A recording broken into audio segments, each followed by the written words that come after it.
Bonjour tout le monde.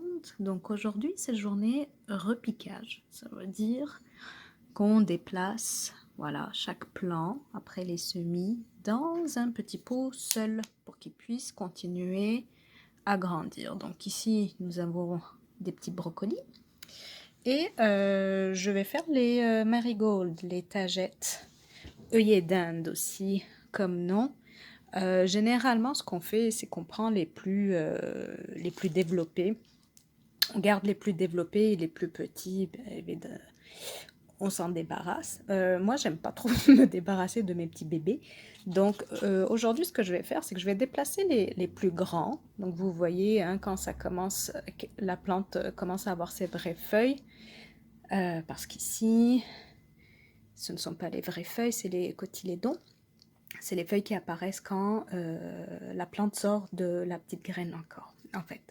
Donc, il faut attendre vraiment les vraies feuilles. Puis la beauté, c'est que quand plus vous allez jardiner, plus vous allez reconnaître les feuilles.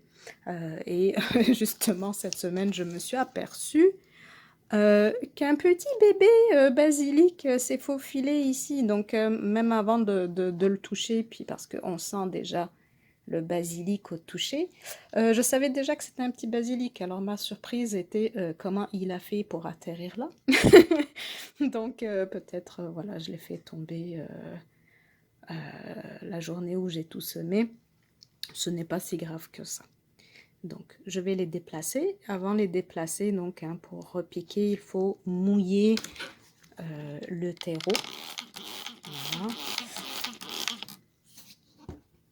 Moi, je suis Madame Recyclage, donc je récupère les petites bouteilles d'eau en plastique que j'ai coupées en deux pour pouvoir tout, vraiment tout utiliser. Donc le bas et le haut, j'ai fait des trous dans les petits plastiques aussi. Hein, pour le bas, on les voit pas très bien ici. Ma vidéo est pas super aujourd'hui. Ah voilà, ici. Euh, donc il faut mouiller le terreau. Pour les semis, j'avais utilisé un terreau de semis. Et pour le repiquage, j'y vais directement avec du terreau d'empotage. Étant donné que je jardine sur mon balcon, l'année dernière, à cause de la Covid, je n'ai pu avoir que du terreau de jardin, de la terre de jardin, et je trouvais qu'elle devenait trop compacte, qu'elle était lourde. Donc même si après le déconfinement, j'ai pu quand même mélanger la terre de jardin que j'avais pu avoir avec du terreau d'empotage, bah, je trouvais que c'était pas assez léger. Donc aujourd'hui, voilà, cette année, j'y vais vraiment avec du terreau d'empotage. J'ai acheté deux gros sacs, voilà, de 60 litres, que je vais utiliser, mélanger.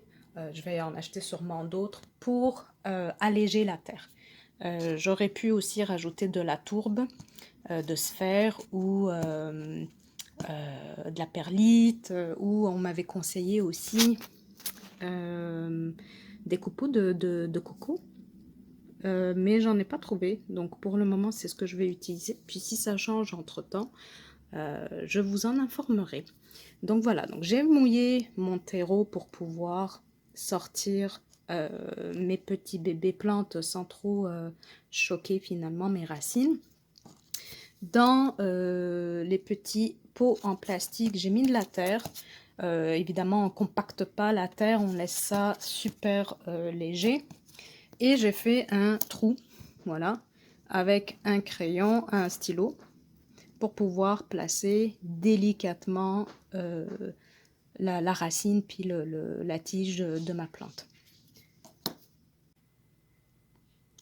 J'utilise pour m'aider d'un couteau qui va me permettre d'enlever en fait toute la partie autour de la terre. Évidemment, je coupe pas, hein, ça va juste me permettre de faire sortir ma plante que je vais déposer dans mon petit pot ici en plastique.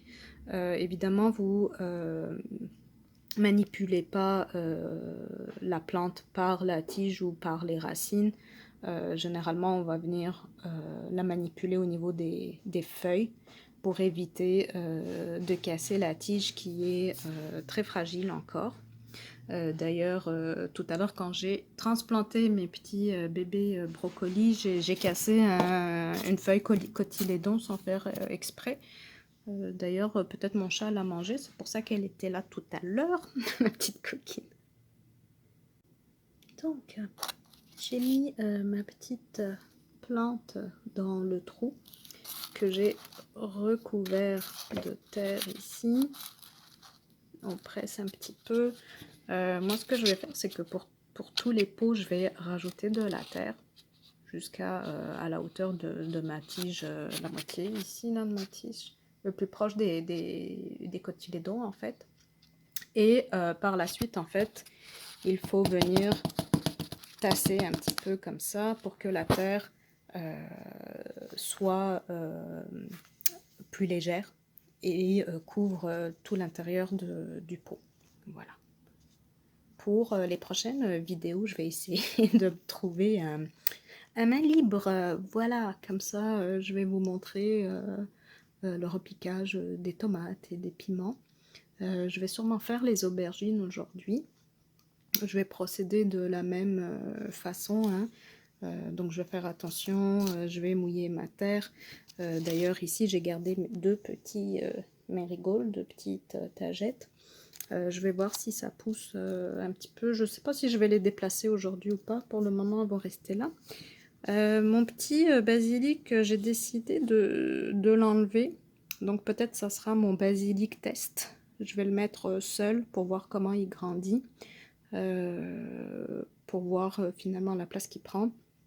Et comment j'ai envie que mon plan soit, en fait, que ma culture soit. Au niveau de la distance entre les plants, de la grandeur, etc.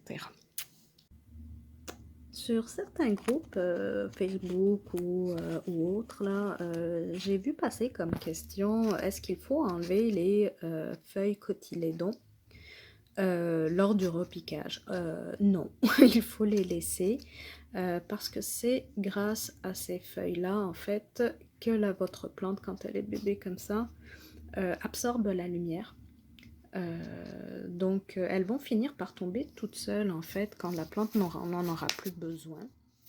Donc vraiment il n'y a aucune utilité à les enlever. La nature fait bien les choses, donc vous pouvez les laisser. Comme vous pouvez le voir, je n'ai pas mis de terre jusqu'au ras-bord, hein. Premièrement parce que j'ai pas envie que l'eau dégouline de partout quand je vais l'arroser. Et deuxièmement, la plante va continuer à grandir. Donc pour éviter un autre repiquage, finalement j'ai de l'espace pour ajouter de la terre quand elle va grandir et cacher un petit peu plus la tige. J'avoue, j'aurais pu faire un petit peu mieux, hein, donc laisser un peu plus de place. Mais la terre va se compacter un petit peu plus à chaque arrosage, donc je devrais être correcte. On apprend tous les jours, voilà.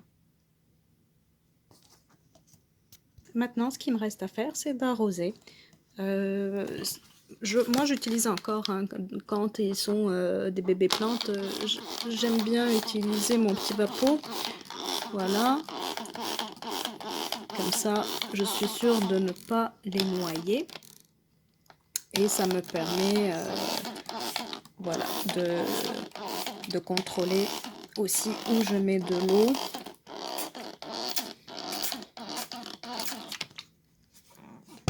Donc généralement après, on ne les remet pas au soleil parce qu'elles sont un petit peu fragiles, hein. On vient de jouer un petit peu quand même dans les racines principalement. Donc moi je les remets dans la serre, mais à un endroit sans soleil, à l'ombre.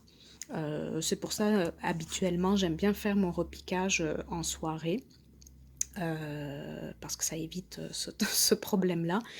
Mais il fait super beau, il y a un beau soleil aujourd'hui. Puis je finis à 3h30 hein, le travail. Donc voilà, j'avais très hâte de commencer mon repiquage. Donc il n'y a pas de problème, hein, vous le faites à n'importe quel moment de la journée.